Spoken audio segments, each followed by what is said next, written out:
You are entering the cosmos.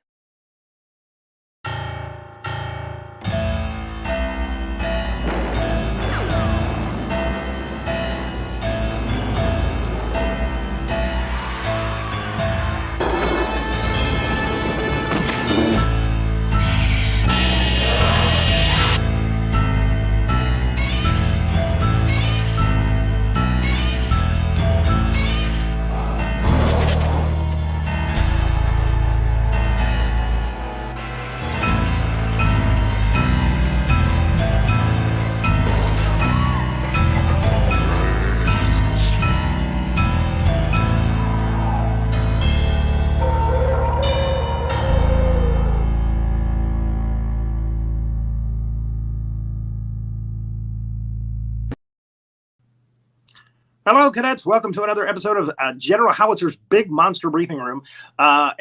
Today we're going to cover one of the movies that kind of started the whole giant monster training film boom. It's The Beast from 20,000 Fathoms. This is an early Ray Harryhausen, where he started to get noticed as an animator for these monster movies. It was 1953.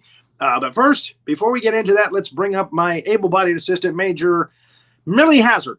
Hello, General. How are you? I'm good. I am going to be at the Copper Rocket tonight, doing a kind of a meet and greet with some of the cadets. There's a Godzilla event there. They're pulling out some Godzilla barbecue sauce. Looking forward to hearing about that, maybe tasting that. That sounds really tasty. and I haven't tried it yet, but I will when I get there. I'll give it a taste if I can, and find out if people are there for Godzilla or if they're there for the barbecue sauce. You know, that kind of thing. So I asked them if I could come out and hand out some free stickers to people to promote General Howitzer's Big Monster Briefing Room in Maitland, Florida. So yeah, if you're a fan of the show and you're in Central Florida or around the Orlando area, around 7:30, I'm going to be there, and there's a comedy show at open mic night comedy show at 10 o'clock. I might actually get up on stage and talk a little bit then. Well, I believe everybody's a fan, even if they don't know it yet. So there's only fans who know it and fans who have yet to be exposed to the beauty of the show. That's a nice way to look at it. So it's the only way to look at it for me, Jen. So the amazing thing about this film, I mean, when you watch the timeline that we go here, I'm going to point out all of the things that you will see in like the Godzilla movies and the stuff that came after, because this is the one that set the trend. This is the one where you see it's not cliche here because this was the first one to really do this. Okay, so but all of the things that are in this movie became cliches later in all the other giant monster training films. So The Beast from 20,000 Fathoms. But first, I say that it made waves, General. This one made waves. Literally, it came out from under the ocean. One of the things I wanted to say here is that we do spoiler alert. We do a timeline of the movie from beginning to end. So you'll see photos. And by the way, this was a black and white film. There's no bad content in this. It's a G film basically, but sometimes we do show. I've been known to pop off a little bit. I'm from Yonkers. I get a little rowdy. So that yes, this show is not for kids. Anything, you know. I know that The Beast from the Fathoms is okay, but for me, you know, I get a little crazy sometimes. One thing I want to point out is that in our opening we have little clips from training films, and this is the very first clip of our opening. For the show, where the police officer shoots the dinosaur with a revolver. It's not a rocket launcher; it's a revolver, and it's a giant monster. So and the monster, of course, eats him. And this is the only movie that we haven't covered on the show yet from the early from the opening. So we've done it. We've finished all the movies that are in the opening of the show. So now it's time to move on to other movies and do a new opening for season 3 when it comes. Anyway, I missed this opening though, General. My heart is very attached to it, to be honest. There's a lot of fun things in this opening that I like as well. I love the vampire from Salem's Lot going. I love that. That was I a perfect impression. You should be like our friend Roy Penland and do impression. That was identical. Jen. the man of 1,000 voices. The man of 1,000 voices. That's right. Thank you. Where was I? Oh, so the police officer gets eaten by a dinosaur, and we happen to have a video of one of the witnesses of that actual event. It's shocking that we have access to this. This is an exclusive. This is an exclusive. I don't think anybody else has ever run this clip. So here is someone who actually witnessed the actual event on the streets of New York, one of New York's finest, eaten by a dinosaur. I watched my friend get eaten by a dinosaur. I told him, I said, Ralphie, don't shoot the dinosaur, okay? You're just going to piss him off. But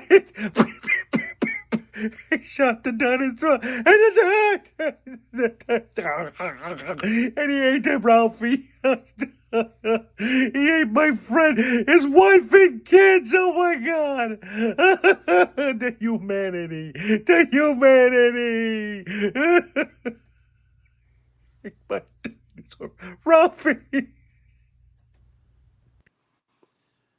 Okay, so obviously a very traumatic experience. It was traumatic. It was like the Hindenburg. He was saying the humanity. It was just as bad as the Hindenburg for him.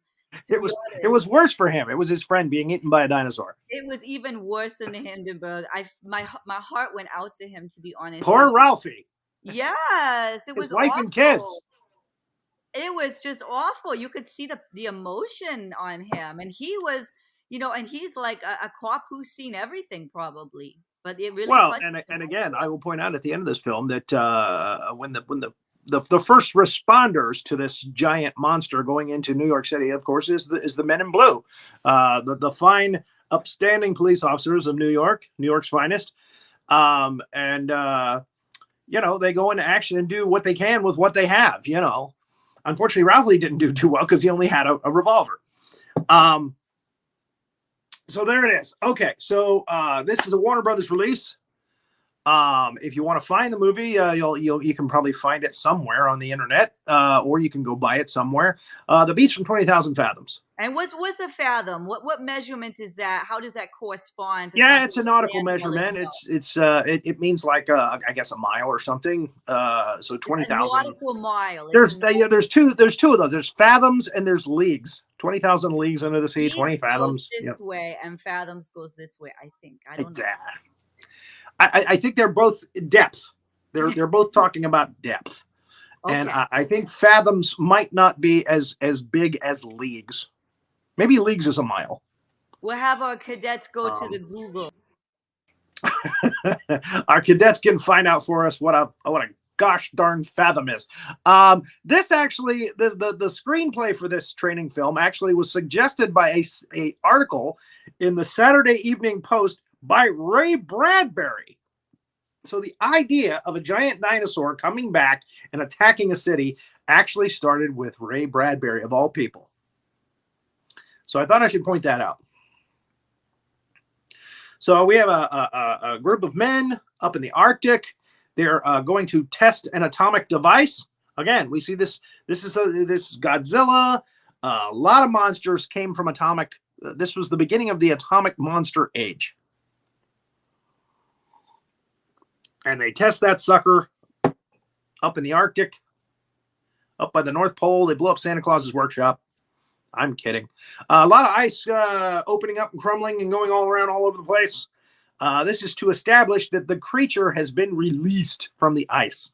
He's been preserved in the ice. He's in hibernation. Now, this is something very interesting. The guy on the left there, you might not recognize him because he's so darn young. And he's not credited in this film, but I found out that is actually Sheriff Roscoe P. Coltrane from the Dukes of Hazzard. That's James Best, character actor.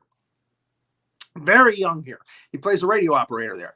So after the test, they say they're going to go out and check the levels of radiation, different spaces away from the atomic blast. Again, they've released a creature, a beast. And there he is. And he shows up right away, very early on in the film. One of the guys from the team sees him, and then he falls into a crevice. The other guy goes to save him. There's another guy from his team that goes down there to save him. And then the beast knocks over an avalanche on them. And the one guy's buried completely. This guy got away. He is Professor Tom Nesbitt. He's a professor of astrophysics, I think. He was saved, but he's suffering from hypothermia. So they send him to New York City. There it is, New York City in 1953, folks. New York City. That's it. I'll take Manhattan. The doctor there is also a character actor that's been in a lot of movies, most notably Abbott and Costello Meets Frankenstein. His name is Frank Ferguson. He plays the doctor in this. And he's got a small role at the very beginning there. This guy was in Invasion of the Body Snatchers, the original. I can't remember his name right offhand. But this is the look you get when you tell everybody you've seen a dinosaur. You get that look from everybody. The guy in the back is Ken Tobey, who's done a lot of monster movies back in this time. He is Colonel Jack Evans in this. And he's a friend of the guy, Nesbitt, Tom Nesbitt, who's in the hotel, in the hospital. It looks like a hotel, but it's a hospital room. And that's the look you give to everybody that gives you that look. Hey, I'm telling the truth. I saw a dinosaur. Come on. So nobody believes it. That's the whole thing, the crux of the first reel of this movie. He's stuck in a hospital and he can't prove to anybody that he saw a dinosaur. Luckily, he didn't get too close to the dinosaur. We'll talk about that later. So there's a fishing boat off the coast of Nova Scotia. And the captain and his mate see the beast from 20,000 fathoms. It's now in the water, swimming 20,000 fathoms below the surface, I guess. There he is. That's when we get our first real close-up. Wow. Many random actors in this. Yes.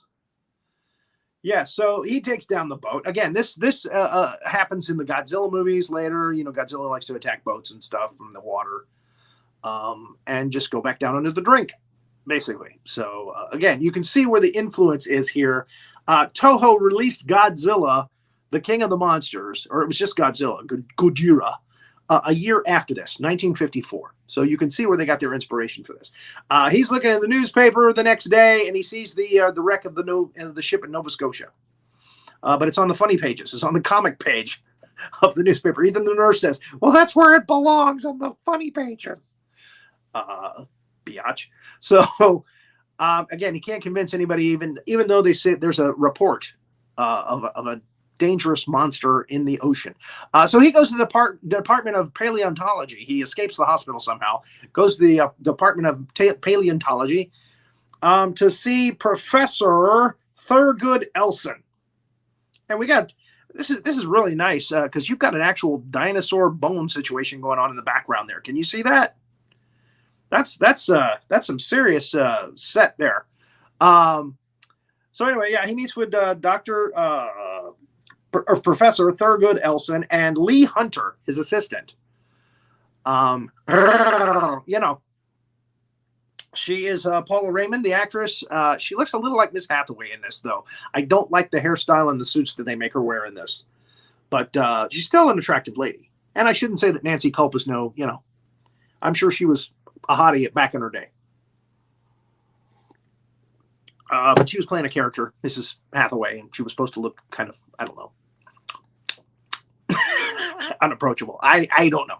So anyway, she's like, hey, maybe you should listen to that guy. He says he saw a dinosaur. And the professor's like, I can't listen to that. I could lose my credentials. I could lose all my credibility listening to stories like that. It's a delightful story, but, I can't go with that. So, but she likes Tom. So she's going to go and check him out later. She's going to invite him to her apartment. So there he is with the doctor. Again, Frank Ferguson. They're listening to the radio. And again, another accident with a monster. And he's like, now they've got to listen to me. There's 2 accidents with giant monsters. That makes 3 with me. Come on, they got to listen to me now. But no. So she comes to visit him when he's back in his office. So like the day he's back in his office, she's right there waiting for him. She got the hots for Tom. So she's like, hey, why don't we look through some pictures and you could show me which dinosaur it is that you saw. That might help. If you pick something particular and say, hey, this is it, that might help your case. So he's like, that's a great idea. So he goes over to her place. Nudge, nudge. Know what I mean? That's in the office still. I'm sorry. I think I want to get a picture of her outfit. She's got like really kind of dowdy outfits. He's just a kind of gray suit and tie kind of guy. So in her house, she looks more like, June Cleaver. She's got a better look. I don't know why I'm obsessing on that. So they're looking at different pictures. And he's like, no, that's not it. That's close, but that's not quite it. He's looking through it. And then he finds one. He comes across one. He goes, wow, that's what I saw. And there it is. He said, that's exactly what I saw right there. And she goes, well, that's a blah, blah, blah, blah, blah, blah, whatever the dinosaur name is. I didn't write it down. Sorry. And he's like, yeah, that's definitely it. Hey, you know what? Let's look back at these articles or these people, see if we can find the other witnesses and maybe have them look at this picture. So let's call them up. So he calls up one of the guys. And he says, hey, you saw a dinosaur, right? Can you talk about it? And the guy says, F off, get lost. I don't want to talk about it. Ah! So then he goes to the hospital where the other guy is from the Nova Scotia boat. They actually take a flight out to see this guy. And at first he's like, I don't want to talk about it. Leave me alone. And then he's like, oh, you saw a dinosaur too? Really? So he agrees to come to the Paleontology Institute. They pay him. They pay for him to come to the Paleontology Institute there in New York. And he looks through the pictures, just like Tom did, in front of the professor, the other professor, Professor Elson. And he picks the same picture that Tom picked. He says, that's it. That's the one I saw. And she's excited because it's the same picture. And the professor's excited. He's like, "Oh, this is interesting. This actually gives you a little bit of credibility on this." So he's excited about it. But I gotta say, on this next slide, that's a face that only a mother can love. I usually say that about monsters on the show, not about guests, witnesses. But he looks like a Dick Tracy villain, doesn't he? Come on, Major Hazzard, where are you? He's going to leave me in the lurch. He looks like the Sandman from Spider-Man, how he looks in the comic books. Doesn't he? So he just got a villain kind of look about him. Look. It's a very rugged look. It's a cowboy look. A lot of women like that. I'm just going to say. You took your coat off, didn't you? Oh, yeah. Yes, it's a rugged look. There we go. That's a nice way of saying it. It's a rugged look. So anyway, the professor now agrees to call up his friend, Colonel Jack Evans, because Jack Evans didn't believe him either at the hospital, and say, look, he's picked out a particular dinosaur. He had another witness from another accident pick out that same particular dinosaur. I mean, we might have something here. And by the way, that's Cecil Kellaway, who is a character actor who's been in a lot of stuff. And there's Kenneth Tobey again. We saw him in The Howling when we did that a couple weeks ago. He was one of the police. He was the old police officer at the beginning of that. But here he's young. Again, did a lot of these. He did. It Came From Beneath the Sea as well. He was in that. He's got a rugged look. He's got a kind of a rugged look. He looks like the prosecutor on Perry Mason. Cecil Kellaway again. So yeah, he's telling him, hey, let's at least talk to some people and tell them to keep their eyes open on the coast. If anything strange or bizarre happens on the coast, please let us know.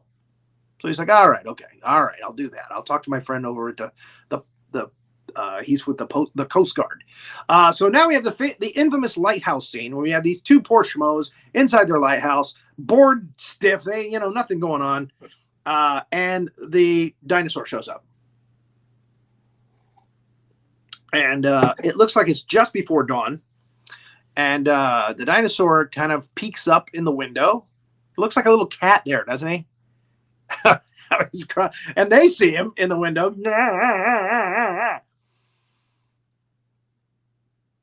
There he is. I don't know why, but whenever they show an extreme close up of the dinosaur, there's like a like rain over a window, so he's only showing up like in the rain. I don't know, but maybe that might be because they were afraid that it might not look realistic. He's wet from the fathoms. He's wet from all the fathoms. He's wet from the fathoms. I want a T-shirt that says that. I'm wet from the fathoms. People will read into it, General. I wouldn't recommend it. You don't think I should get that one? I don't know. Maybe I'll wear it. I think Sandy D might wear it. Our He's moist from the fathoms.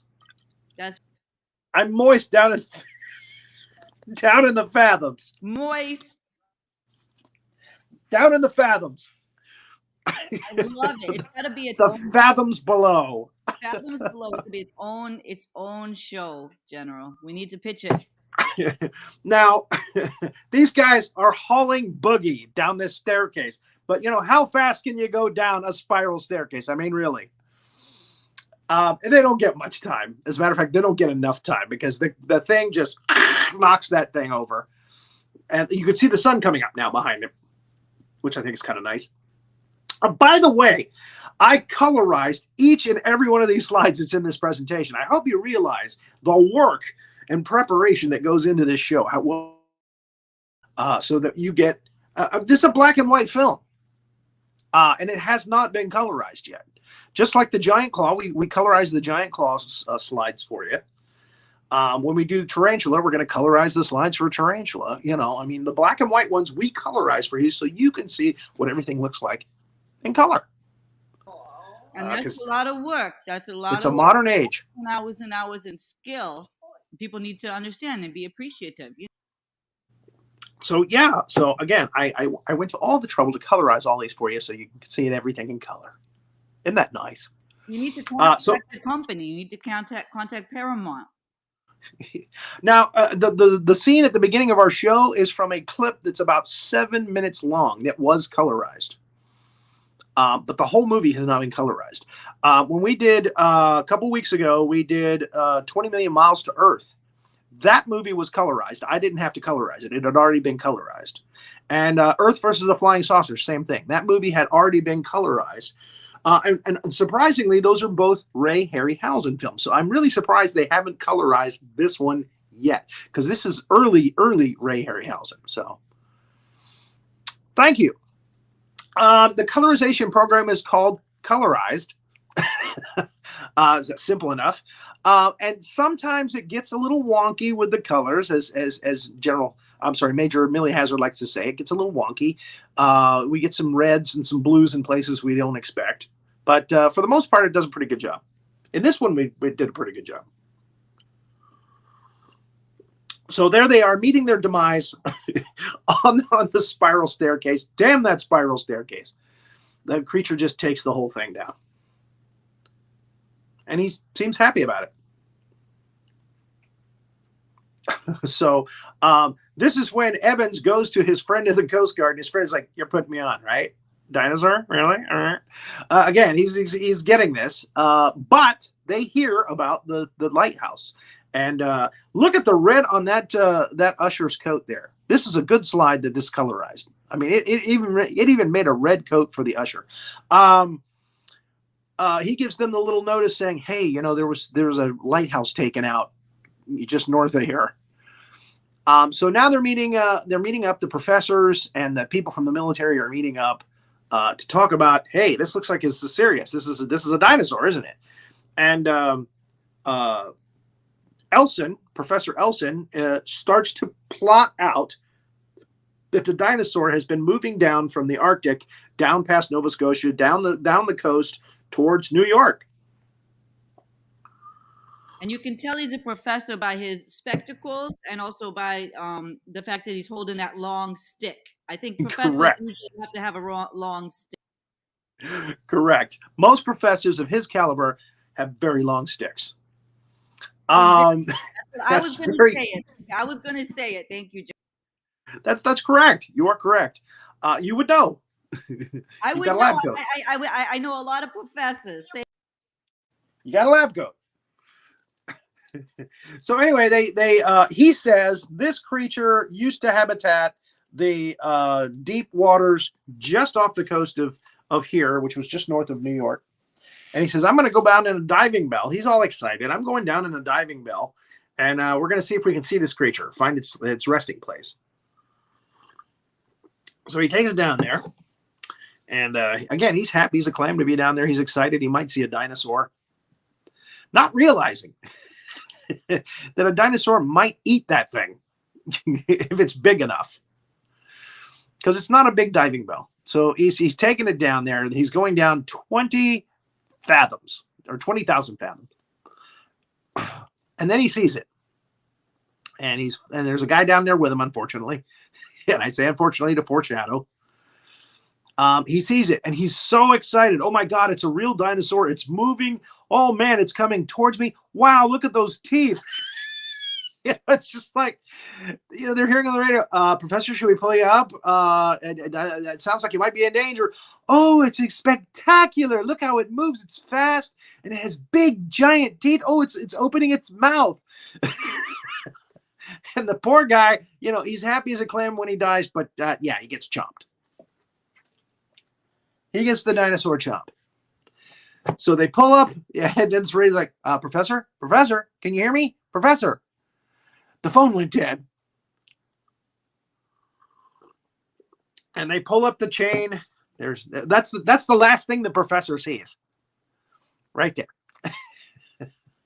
Professor? Can you hear me, Professor?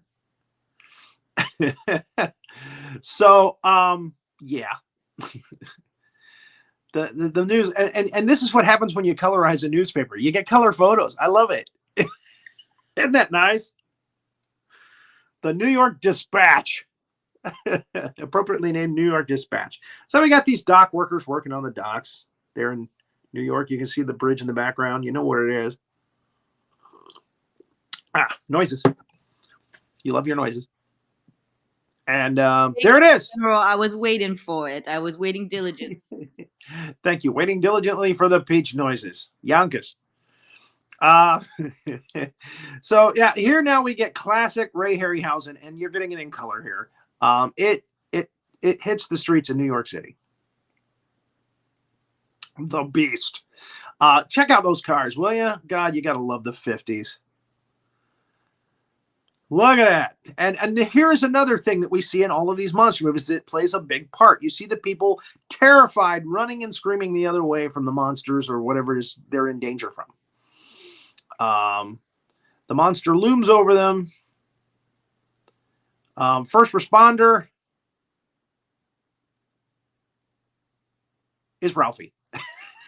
This is what we see at the beginning of every show, every General Howitzer. Poor Ralphie. He's got a name now.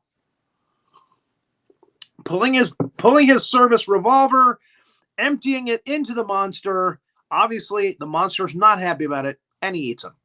He's a total hero. I think he's a hero. Look at those cars, will you? Oh, look at Ralphie. There is a movie called Innocent Blood, where they watch this scene. These gangsters watch this scene, and the one gangster, played by Charles Palminteri, turns to the others and goes, I love this. It's a great bit. And that is a, who was it that did that? Damn, I can't remember the director's name. Now, this is the woman. She was another witness of the scene. This lovely woman who's dressed for a morning in New York City with her white gloves on. I don't know why that struck me, but she's got white gloves on with that outfit. I guess that was the 50s, and New York is cold. Proper. She's very elegant. She's 80. So, and I love the what do you call that? A giraffe print, but it's white and black around the neck. Anyway. Here's another one that we see in all these monster movies. The monster crushes a car under its foot. Man, cliche now, but man, was that something back in the day when this first came out. People love this. They love the people running. They love the crunching of the cars. What is the movie? It's The Beast from 20,000 Fathoms. There's Bob Ross. Cadet Bob Ross. Here's another one. the person getting trampled by the crowd running away from the creature. And unfortunately, in this one, the first one that they did it in, it's a blind guy. The blind guy turns the corner, boom, gets knocked over and gets stomped on. Again, a cliche now. It's in a lot of these movies. Somebody gets run over by a crowd of people trying to get away. Love those cars. Love them. I love that he's eating one of them. Again, he's making his way through the city. Now, New York's finest. These guys are the first responders, man. They're hopping out there. You know, I was gonna say they were kind of hopping out like the Keystone Cops, but by God, these guys are good. Look at it, very efficient, very in sync with each other. The monster's coming up the street. People are running away from it. Nice little match shot there. Just awesomely done. The effects in this are awesomely done. It's no wonder that Ray Harryhausen went on to become a really famous animator for these types of movies. So look at that. Look at that precision. Look at how they're all in sync. By God, these guys are good. My nipples are hard. I don't know about you guys, but and they're going to shoot the monster again with guns that are ineffective, unfortunately. But they're giving it their all. To our men in blue out there. And they do shoot. It does hurt him enough to where he's annoyed by it. So he actually walks through a building to get away from him. He walks right through the building and get away with it. And again, this kind of destruction, the building destruction, going from one street to the other through the buildings, happens in Godzilla, happens in other kaiju movies later. And wow, here's a blast from the past. Look at all those operators, those telephone operators. Look at those hairdos. And of course, the newsman, the switchboards are lighting up, and the newsman reporting that there's a giant monster in the city. This is in all the kaiju movies after this. Scary ones, Andy D. And the military rolling out. We're finally rolling out the military. Again, started right here. Newspaper headline. They got a newspaper out on the street right away. This thing is still rampaging in the street. He's only been in the city 10 minutes. They got a newspaper out. Now, here's the doctor that's tending to the people who were hurt by the creature or who got close to the creature. And he's saying something is peculiar here. They have some kind of strange disease that's killing them. So what's happened is this creature has brought with him from millions of years before some kind of virus from millions of years before that we don't know what it is, but it's deadly. And if you get too close to the creature, you're going to get the virus. And it's going to kill you. And they don't substantiate this just yet in the film. They do in just a minute, though. So now they're looking at the creature from up above. The creature is staying in one place for a little while. He's resting in between two streets. They got lights on him. They got eyes on him. They haven't pulled out the big artillery yet. So he's just kind of hanging there while they move in. And again, Japanese kaiju movies rolling in the military. Dun, dun, dun, dun, dun, dun, dun, dun, dun, dun, dun. They usually roll in tanks, though, which I think is very good. So they actually adapted the formula here to their monsters, and again, usually later on they had masers, which were like lasers. Now here we use a bazooka and a bazooka shell to penetrate the creature's underbelly, if you will, actually his neck. They shoot a hole in its neck, and that's important. One, it shows that we can hurt the creature. And they find blood on the ground. If it bleeds, you can kill it. We know this, right? So they find blood on the street. Unfortunately, the blood is contaminated with this virus. So all of these guys that are checking out the blood and they're following the blood up the street to see where the creature has gone to, they get sick. And most of them die. Yes, it's the beast from 20,000 Fathoms. That's what we're talking about now. So the doctor now realizes this is a virus from millions of years ago. He calls Colonel Evans and tells him, "Hey, you guys cannot be making this thing bleed. It's going to make the whole city sick. You gotta take it out some other way. You gotta burn it. We gotta burn it so that, it kills this virus." So they decide they're going to shoot some isotopes into the dinosaur. And here they're finding out that the dinosaur is now in the amusement park on the edge of town. They're going to get a sharpshooter to shoot isotopes into the hole in the creature's neck. So he's got one shot at this. That's why they call him a sharpshooter, specialist. His name is Colonel Stone. And they rally up at the circus where the monster is now in the middle of, somehow he's gotten in the middle of a roller coaster area, which is impressive looking. They made a scary monster. Yes, they did. This is, again, back in the day in 1953, this was, this was King Kong type stuff. This is what people loved. I mean, they're like, wow, they've got a real large, gigantic monster here for us. This is great. And oh my God, is that who I think it is? Did they just call in the specialist of all specialists, the sniper of all snipers? I believe that's Lee Van Cleef. From The Good, the Bad, and the Ugly. Ah, wah, wah, wah. It is Lee Van Cleef. He plays Colonel Stone in this. And he has come to save the day. Ah, wah, wah, wah. Even the dinosaur looks down and goes, hey, man, is that Lee Van Cleef? Oh, man. He knows he's cooked now. He knows he's done. They called Lee Van Cleef. He's even playing with the monster. Yeah, I got you in my sights. Oh, man. Lee Van Cleef is here. Movie's over. Just get me to a good place and I'll put a bullet in him. You're going to put isotopes in him in a giant spear. You got one shot at this. You got to aim at the hole in his neck. Okay, no problem. Yes, they got Lee Van Cleef. What a great way to end the movie. In Tarantula, one of the guys that kills the tarantula, he's one of the pilots in the film, is Clint Eastwood. You can check that if you want. So you can't see his face. You can only see his eyes, and you know it's Clint just by looking at his eyes that look like this. Because he's got a mask on and a helmet, like, Top Gun. But he's one of the guys that napalms the tarantula. So, and in this one, Lee Van Cleef. So they get the isotope out. They go, hey, let's go in and ride the. They're gonna ride the roller coaster. I love this shot, by the way. That's a cool shot.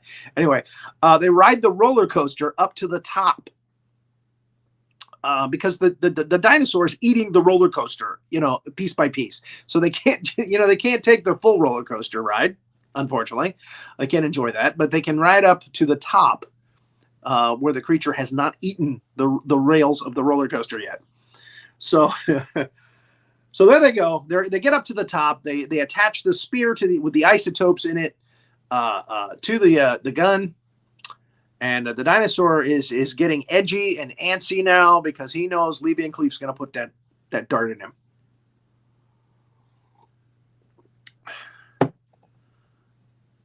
You have to add that sound to the Man of 1,000 Voices. That's the dinosaur. Lee Van Cleef. Yes, I have to add Lee Van Cleef to the Man of 1,000 Voices. You're right. And he shoots him.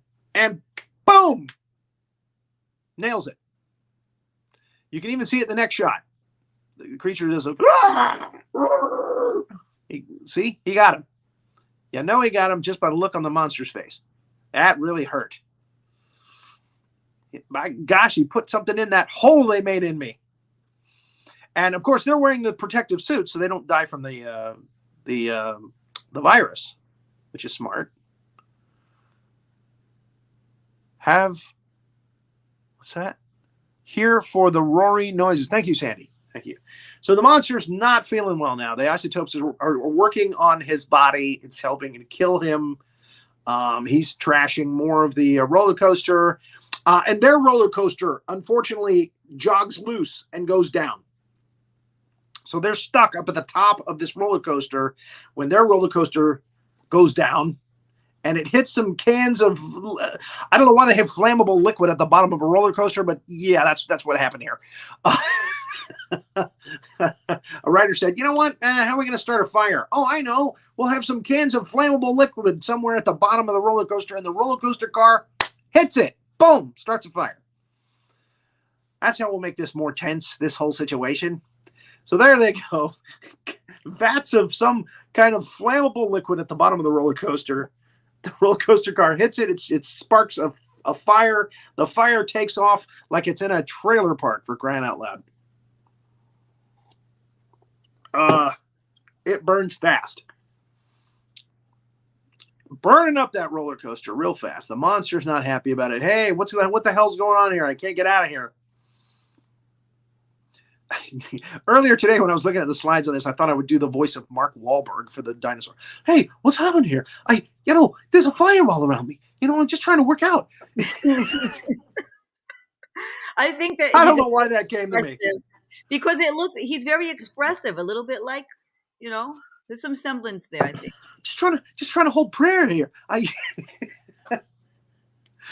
Geez, why are they starting a fire around me? He's baffled, but he's baffled. I feel like he's very likable. He's a baffled. Because that's what Mark Wahlberg sounds like. He sounds baffled when he talks. He really does. Yeah, very, very lighthearted in a way, very likable. So they shot these isotopes in me. I don't know what I'm going to do. So they decide, okay, the only way we're going to get... what an isotope is. He's a very learned dinosaur. I feel like he's very educated. Very erudite. Shot it right in the hole in my neck. Oh, my God. So they decide the only way they're going to get away from this is if they climb down the wooden rafters that are catching fire below. I think they should have gone down the actual track myself, but back to the opening place where they went in. But and the dinosaur again is trying to get out, and he's knocking rails and stuff over. He's knocking pieces of the. Now look at that picture there. Doesn't that look like Godzilla there? He's an orange Godzilla when he's being attacked. I can see. Yeah, I definitely think this had this was definitely influential with Toho and their Godzilla film. How could it not be? How could it not be? It's so exact. But I love that. Again, everything that's in those movies you got here, and it was a year before. It was 1953. And again, they make those movies in a year. Those Japanese Toho films, they make them in a year. So the guys, amazingly, these guys get free. They get away from the roller coaster and the fire. It's amazing. But it's Lee Van Cleef, How are you going to kill Lee Van Cleef? Wah, wah, wah. Yeah, we shot a hole in it and we put some isotopes in it. Yeah.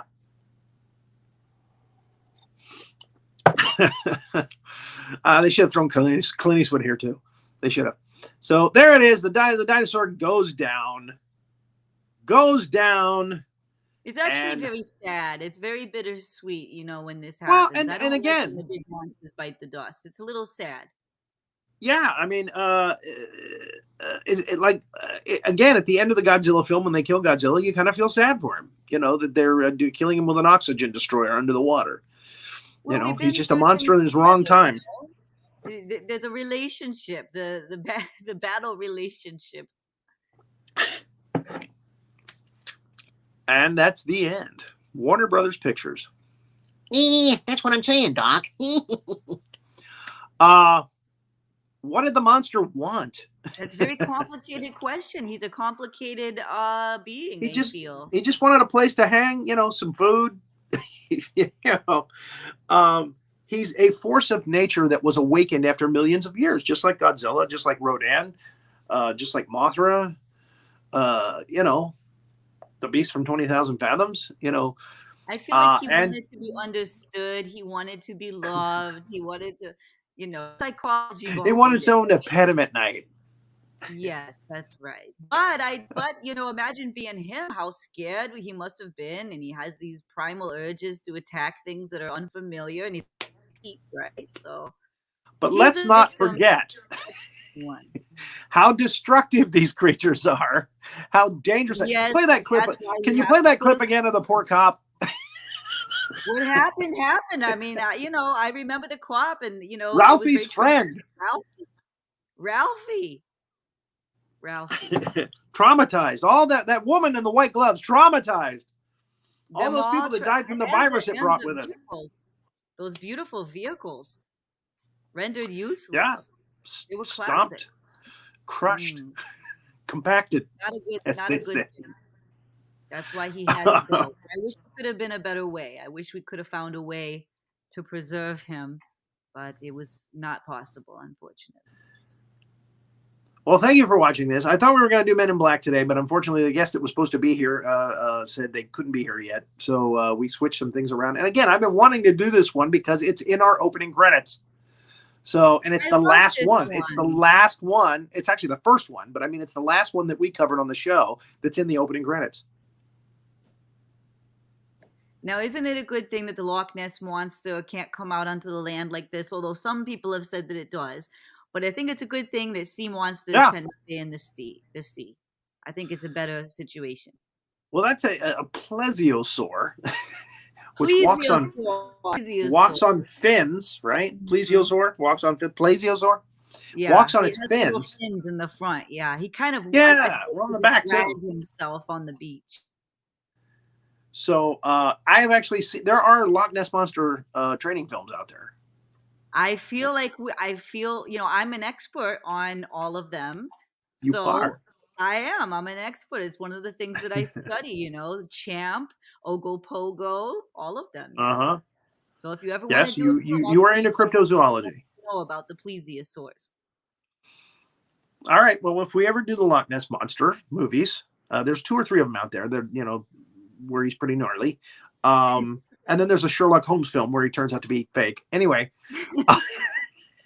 let's not go into there. The private life of Sherlock Holmes or something like that. That would not be a good training film because, of course, we know he is. No, it's a very small part of the film, so I'm not going to do that one. Although, next week, we are going to do a film you would not expect to see on this show, and that is Monty Python and the Holy Grail. I decided that there was a guest that I've been wanting to get on the show. I want him to be part of the show. So we've asked him and he said, well, that would be the one that I would want to do. And I go, well, wait a minute. That doesn't have a lot of monsters. And then I thought, wait a minute. There are monsters and scary things in that movie. There's a monster at the end. There's the rabbit that kills, a slew of people. It's got a lot of really weird, creepy things in it. The Enchanter, Tim, the Bridge Keeper. So I decided, let's do it. Let's go ahead and do that. There's a 3-headed giant in it. So I said, let's do it. Let's go ahead and do it. So hopefully we're going to have that guest on here next week for it. And that's Thursday. Next Tuesday, I think we're doing the Amityville Horror, the original one. And I'm hoping my friend Lee Anderson is going to come on for that. So we got a good week coming up next week. So thank you for watching us do the Beast from 20,000 Fathoms. And keep an eye out for those big monsters. Is there anything, Major Hazzard, you want to say before we go? I can't hear you. I wanted to thank you. I wanted to remind people who showed up late that the General is going to a live in-person event directly after this show. Yes. Going to be handing out merch and stickers and that kind of stuff. I'll be handing out stickers. Show the stickers. At the Copper Rocket in Maitland, Florida here. I'm going to be heading there right after this show, so I'll be there about 7:30. And we'll be handing out the giant stickers. I'm going to make them answer a question for that. It's going to be my first time doing a live event as the General Howitzer, as myself. And I'm looking forward to it. We are the last line of defense. So I'm looking forward to it. It's wonderful. Thank you so much. And I always remember Ruby, our friend Ruby Ray Moore. She went to the Chicago convention and handed these out for us. Yeah, it's very exciting. A lot of people have those stickers. It's a very cool thing. And thank you, Sandy D. Yes, this is my lab. You love your lab coat. One of my lab coat. I have a lab because and your lab. Real degrees. I'm a real scientist. So thank you, everybody. We're not going to All right. have no icing tonight, but that's okay. No icing will be back next week, next Thursday at 7 p.m. Eastern, so don't miss it. Of course, we have Burn It Down on Monday at 9. We have a lot, so just stay tuned to Cosmos Television, and you're going to see a lot of different programs. A lot of good stuff, as I say. And we're here every Tuesday and Thursday, usually at 6 o'clock, sometimes at 6:30, but most of the time at 6 o'clock. Yep, until It's Casual comes back after the holidays. Then Right. It's Casual will come back on Tuesdays. That's right, in February.